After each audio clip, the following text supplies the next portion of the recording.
मंत्री का पद संभालने के तत्काल बाद चौधरी बंसीलाल ने समस्याओं को जानने और समझने की जो शैली अपनाई वह पूरी तरह से अपारंपरिक थी। नमस्कार, मैं हूं गौरव और आप देख रहे हैं खबर खिड़की। वे स्थानीय जरूरतों को जानने के लिए प्रदेश का व्यापक दौरा करते थे। तनाव मुक्त स्थिति में चारपाई पर बैठकर गांव के लोगों से सीधा संवाद करते थे, जहां न तो किसी प्रकार का सुरक्षा घेरा होता था और न ही उनके आसपास कोई नौकरशाह, जिसके परिणामस्वरूप लोग बिना तनाव और बिना किसी झिझक के अपनी बात कह पाते थे। लोगों से घुल मिलकर इस तरह बात करने से जो समस्याओं को गहराई से समझा जा सकता है वो किसी भी दूसरे तरीके से नितांत असंभव है। चौधरी बंसीलाल प्राय कहा करते थे कि लोगों की नब्ज को समझने और नौकरशाह को बिना साथ लिए समस्याओं को जानने का यह सर्वोत्तम तरीका है। चौधरी बंसीलाल 21 दिसंबर 1975 से 24 मार्च 1977 तक देश के रक्षा मंत्री के पद पर रहे। उनका कार्यकाल रक्षा मंत्री के रूप में थोड़ा कम लेकिन काफी प्रभावशाली रहा। वे बहुत ही सक्रिय मंत्री के रूप में जाने जाते थे, जो खास तौर पर निचली रैंक के सैनिकों के कुशल क्षेम में बहुत रुचि लेते थे और वरिष्ठ अधिकारियों के साथ भी बहुत शिष्टापूर्वक व्यवहार करते थे। एक बार जब चौधरी साहब INS विक्रांत के दौरे पर थे तो बैठने के क्रम में नेवी प्रोटोकॉल के तहत उनके OSD RC मेहंती को तीसरी पंक्ति में बिठाया गया।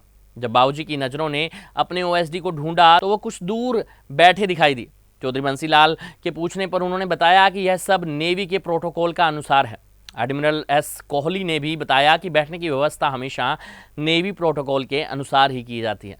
तब चौधरी बंसीलाल ने कहा, ऐसे प्रोटोकॉल किस काम के यदि मेरे प्रभावी तरह से काम करने में बाधक हों।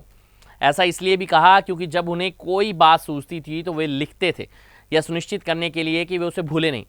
वे प्राय यह चाहते थे कि उनके स्टाफ से कोई आमतौर पर उनके OSD RC मेहतानी उनके पास रहें, जिससे वे उस बात को लिखें और बाद में याद दिला सकें। अपने पहले 2 कार्यकाल के दौरान चौधरी बंसीलाल का यह स्वभाव बन गया था कि हरियाणा सचिवालय में अपने पूरे दिन का कार्य करने के बाद वे कुछ नेताओं के साथ सचिवालय के छत पर चले जाते थे, जहां रसगुल्ले और जलेबियों के साथ रोचक कहानी किस्सों का दौर चलता था।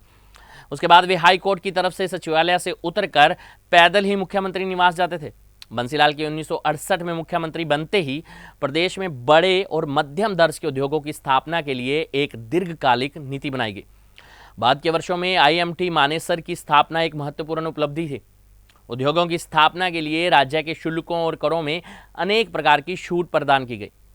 1968 में प्रदेश में जहां केवल 471 लघु उद्योग थे, वहीं 1974 में इनकी संख्या बढ़कर 1524 हो गई थी। इस दौरान भूमि का अधिग्रहण कर कई औद्योगिक स्थानों की स्थापना की गई। इनमें फरीदाबाद में 1225 एकड़, गुड़गांव में 860 एकड़, सोनीपत में 480 एकड़ के साथ ही भिवानी, करनाल व अंबाला आदि कई क्षेत्र शामिल हैं। 1968 से 1974 के दौरान हरियाणा फाइनेंशियल कॉरपोरेशन ने ऋण के रूप में 4 गुना अधिक वित्तीय सहायता प्रदान की। यह थी हमारी खास रिपोर्ट।